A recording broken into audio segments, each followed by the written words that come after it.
Méditation du 14 avril représente bien Jésus. Maintenant, ce que je vous ai écrit, c'est de ne pas avoir des relations avec quelqu'un qui, se nommant frère, est impudique ou cupide ou idolâtre ou outrageux ou ivrogne ou ravisseur, de ne pas même manger avec un tel homme. 1 Corinthiens 5, verset 11, verset second. On dit souvent, dis-moi qui tu fréquentes et je te dirai qui tu es. Chacun est maître de ses décisions, mais les personnes que tu fréquentes en disent long sur tes goûts et tes préférences. Il ne s'agit pas de rabaisser les autres pour leur mode de vie. En tant que chrétien, tu dois au contraire aider ceux qui souhaitent changer. Mais tu ne dois pas te mêler à ceux dont la réputation est très douteuse pour que ton beau témoignage ne s'en trouve pas terni. Paul s'en est pris au comportement mondain de l'église de Corinthe. Certains prétendaient être chrétiens, mais vivaient dans l'adultère avec la femme de leur père. Coucher avec la partenaire de son père était une aberration. D'autres étaient ivrognes, calomniateurs, escrocs et immoraux sur le plan sexuel. Comment était-il ainsi possible de rendre un bon témoignage? Bien sûr, les habitants de la ville qui assistaient à un tel spectacle dans l'église se moquaient de l'évangile et de Jésus-Christ. Comment ces soi-disant chrétiens peuvent-ils mener une vie pire que la nôtre? Mieux vaut encore ne pas aller dans cette église. Nous nous portons bien mieux sans leurs conseils. Il est clair que les actes sont plus éloquents que les paroles.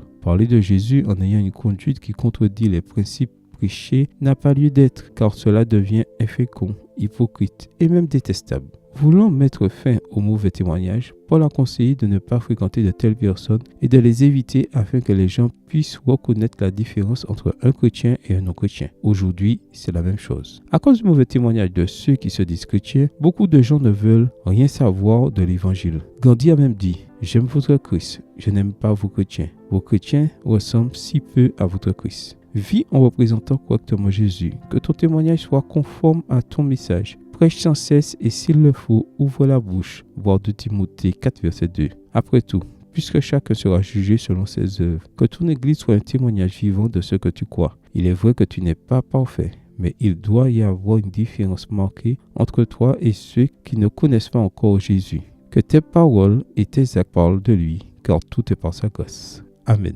Bonne journée à vous et que le Seigneur vous bénisse.